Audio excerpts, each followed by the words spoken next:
वक्रतुंड महाकाय सूर्यकोटि संप्रभ निर्विघ्नं कुरु मे देव सर्वकार्येषु सर्वदा।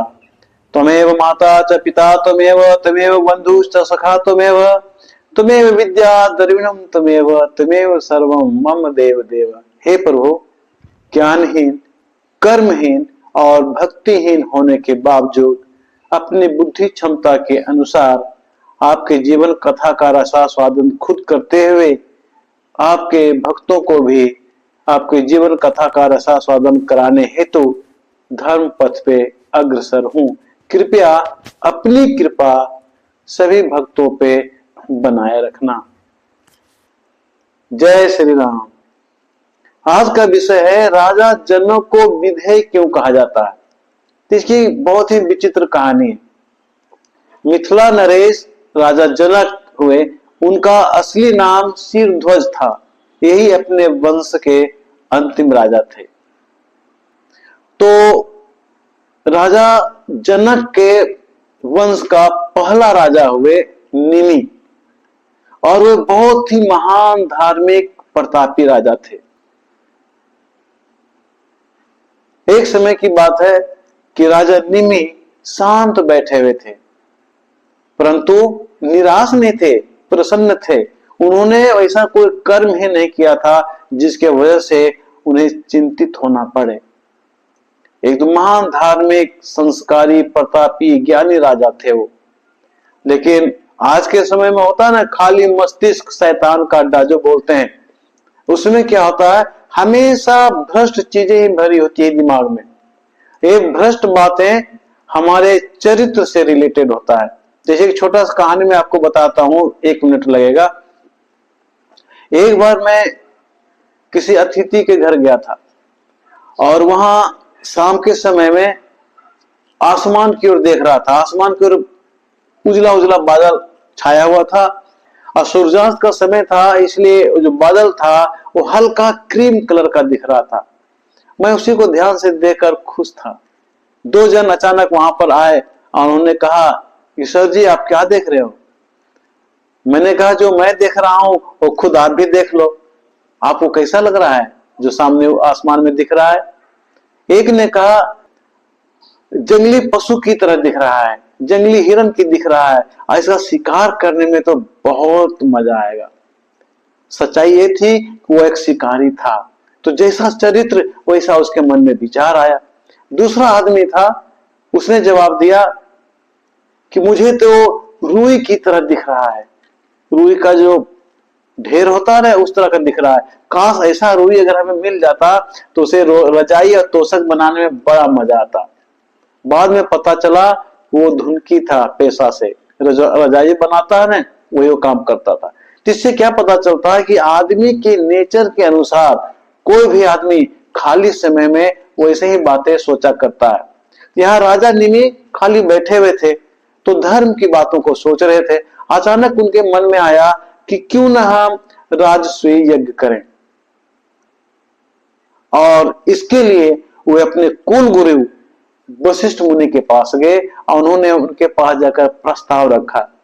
वशिष्ठ मुनि ने जवाब दिया कि कार्य तो बहुत नेक है, उत्तम है, सोच बहुत उत्तम है, धार्मिक काम है, आप तो खुद धर्मराज की तरह हैं, तो यज्ञ कीजिए, आरंभ कीजिए, कब करना है।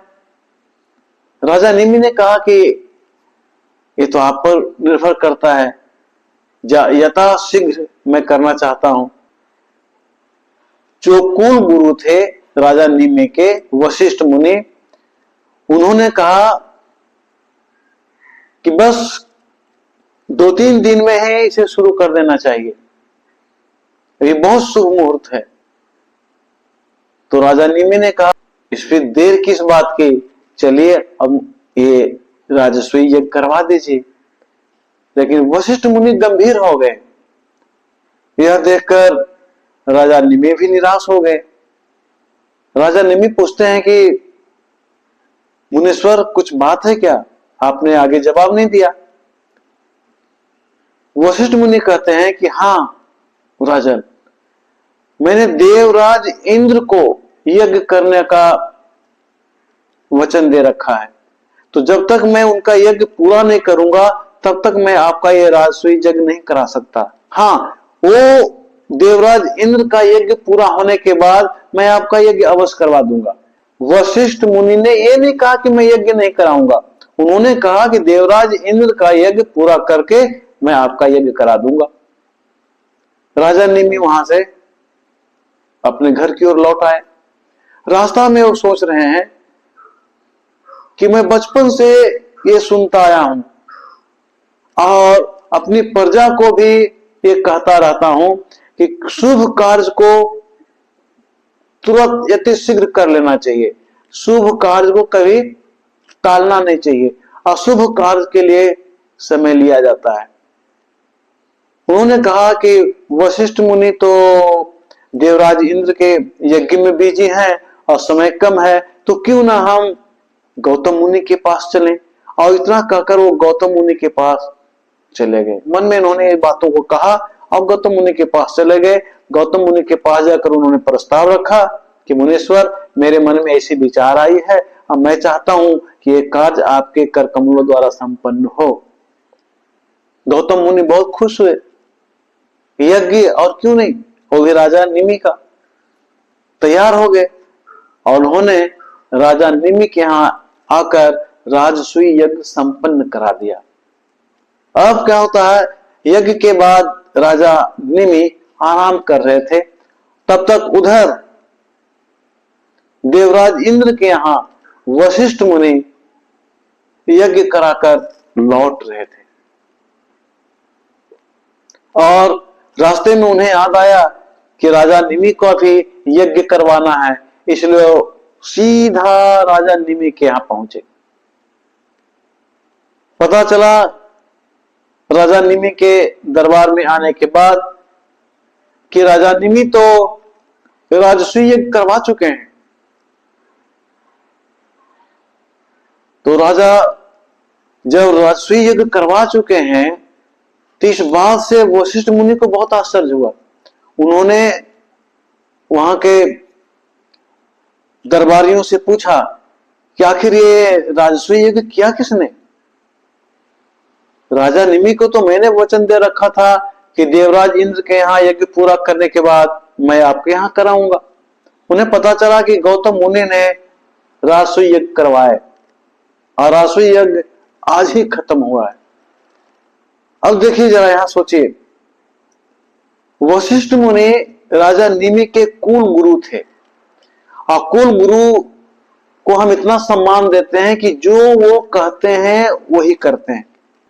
वो जिस तरह का सलाह देते हैं उसी तरह का और वैसा ही काम हम करते हैं। यहां थोड़ा सा गलती हुआ है राजा निमि से। अगर वो गौतम मुनि से राजसूय यज्ञ करवा रहे थे तो वशिष्ठ मुनि को सूचित कर देना चाहिए कि मुनीश्वर, आपके पास टाइम नहीं है तो कोई बात नहीं, क्या मैं गौतम मुनि से ये यज्ञ करवा लूं।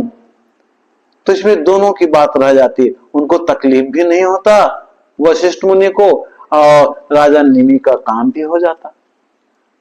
मेरे ख्याल से यहां थोड़ा सा मिस्टेक हुआ। अब वशिष्ठ मुनि जब इस बात को सुनते हैं कि राजसूय यज्ञ हो गया तो उन्हें काफी गुस्सा आता है। इतना गुस्सा आता है कि गुस्सा में आकर वो मृत्यु का श्राप दे डालते हैं। राजा निमि को श्राप दे डालते हैं कि आज इसकी मृत्यु हो जाएगी। इतना कह के वो वशिष्ठ मुनि वापस लौट जाते हैं। इधर राजा निमि के जो दरबारी थे उन्होंने राजा निमि को जाकर जगाया और सारी कहानी कहा कि ऐसी ऐसी बात है, वशिष्ठ मुनि आए थे, गुस्से में आपको श्राप देकर चले गए। अब ये सुनकर राजा निमि बहुत चिंतित रहने लगे कि आज तो हमारी मृत्यु हो जाएगी। तुरंत वैद्य को बुलाया गया, लेकिन वशिष्ठ मुनि कोई साधारण मुनि तो थे नहीं। राजा निमि की मृत्यु हो गई। राजा निमि के शरीर से आत्मा निकली और सीधा स्वर्ग लोक जाने के बजाय वो रास्ता भटक जाता है और चला जाता है काल लोक। जब काल लोक से गुजर रहा था तो उनकी आत्मा ने ये देखा कि इस काल लोक में बहुत सारे लोगों को दंडित किया जा रहा है। किसी को सीधा अग्नि में डाल दिया जा रहा है, किसी को उबलते हुए तेल में डाल दिया जा रहा है, और सारे के सारे लोग करा रहे हैं, बेचैन हैं, परेशान हैं, दुखी हैं, चिल्ला रहे हैं। लेकिन जो ही राजा निमी की आत्मा वहां से गुजर रही थी, उसी समय वहां के पापी लोगों को जिसको सजा दी जा रही थी, उन लोगों का कष्ट बहुत ही कम हो गया, यहां तक कि आग का प्रभाव भी बहुत कम हो गया। ये जानकर वहां जितने भी पाप कर्म करने वाले लोग थे, जो पाप का फल पा रहे थे, उन्होंने आग्रह किया कि हे वायु में बहने वाले आत्मा, जो भी आप हों, कृपया कुछ देर के लिए यहां ठहर जाएं ताकि हमें शांति मिले। जब निमी की आत्मा को पता चला कि हमारे यहां आने से इन लोगों का दुख कम हो गया है, तो राजा निमी की आत्मा ठहर जाता है, यम से सवाल करता है कि आखिर इसकी क्या गलती है जो आप इस तरह से इसको कष्ट दे रहे हैं। यम ने कहा कि इसने पाप कर्म किया है। राजा निमी पृथ्वी पर भी दयालु थे, और तो आत्मा की बात है, आत्मा तो कभी गलत कर ही नहीं सकता। उन्होंने आग्रह किया यम से कि किस कंडीशन में इसका ये जो पाप है वो कम होगा। राजा निमी तो पृथ्वी पर यूं ही महाप्रतापी दयालु थे, और यहां तो आत्मा की बात है, आत्मा तो कभी भी गलत कर ही नहीं सकता, इम्पॉसिबल है, असंभव है। दया आ गई और उसने यम से प्रश्न किया कि किस परिस्थिति में इसे मुक्त किया जा सकता है। तो यम ने कहा कि अगर आप अपनी थोड़ी सी पुण्य काज इसको दे दें तो इसको कष्ट से मुक्ति मिल जाएगा। और राजा निमी का जो आत्मा था, उसने अपना पुण्य उस पाप कर्म किए हुए लोगों को दे दिया, और इस तरह से जितने भी पाप कर्म किए हुए लोग थे उनको मुक्ति मिल गई। अब यहां ध्यान दीजिए कि राजा का आत्मा भी यहां महान पुण्य का काम किया। और इधर पृथ्वी लोक पर क्या हो रहा है, जब गौतम मुनि को पता चलता है कि राजा निमि का देहांत हो गया, तो बहुत बेचैन हो जाते हैं, क्योंकि राजा निमि को कोई संतान नहीं था। अब गौतम मुनि सोचने लगे कि क्या राजा निमि के साथ इनका वंश खत्म हो जाएगा। और अभी अभी राजसूय यज्ञ करवा करके राजा निमि ने बहुत सा धन संपत्ति दान में दिया था गौतम मुनि को। इसलिए गौतम मुनि ने यह विचार किया कि हम मृत शरीर से संतान उत्पन्न करेंगे, और अपने ऋषि मुनियों को बुलाकर एक टीम बनाकर वो राजा निमि के महल में पहुंचे, और राजा निमि के मृत शरीर से एक राजकुमार उत्पन्न करने का प्रयास करने लगे। इसके लिए राजा निमि के मृत शरीर का मंथन किया जाने लगा। मंथन करते करते करते करते एक युवक बाहर निकला, मंथन से बाहर निकलता है, और उस युवक का नाम मिथि रखा गया। मंथन के द्वारा युवक का जन्म होने के कारण उसका नाम मिथि रखा गया, और मिथि नाम से ही नगर का नाम मिथिला नगर रखा गया। इस प्रकार मृत शरीर से जन्म लेने के कारण और राजा निमि के आत्मा द्वारा काललोक में भी महापुण्य का काम किए जाने के कारण इन्हें विदेह कहा गया। ऐसे विदेह मतलब होता है बिना शरीर का। तो आत्मा जो पुण्य का काम किया वो बिना शरीर का था, और यहाँ जो मिथि का जन्म हुआ धरातल पे, वो भी मृत शरीर से हुआ, इसीलिए इनका नाम विदेह रखा गया। और तब से राजा निमि के बाद राजा मिथि के जितने भी वंशज हुए, जितने भी राजा हुए, यहां तक कि मिथिला नरेश शीरध्वज तक, सबको विदेह के नाम से भी जाना जाने लगा। लेकिन राजा मिथि के संतान हुए जनक, वो भी एक महाप्रतापी धार्मिक राजा थे।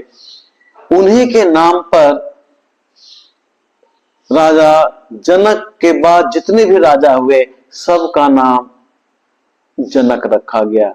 उन्हीं के नाम पर जनक से पुकारा गया। इसलिए आज भी कहते हैं जनक कुल। जैसे राजा दशरथ के कुल को रघुकुल कहा जाता है, क्योंकि राजा रघु बहुत ही प्रतापी राजा थे। उसी तरह से राजा जनक के वंश में मिथि का पुत्र, राजा मिथि का पुत्र जनक हुए, और उन्हीं के नाम पर जनक वंशज शुरुआत हुई। इसलिए आज के समय में भी मिथिला नरेश को शीरध्वज लोग बहुत कम कहते हैं, मिथिला नरेश जनक कहते हैं, या मिथिला नरेश विदेह कहते हैं। और जनक और विदेह के कारण ही मिथिला नरेश शीरध्वज के पुत्री सीता जी को जनक से जानकी और विदेह से वैदेही कहा गया। और मैं आशा रखता हूं कि आप इसे लाइक करेंगे, शेयर करेंगे और सब्सक्राइब भी करेंगे। लेकिन विश्राम में जाने से पहले अंत में तो बोलना ही पड़ेगा, जय श्री राम।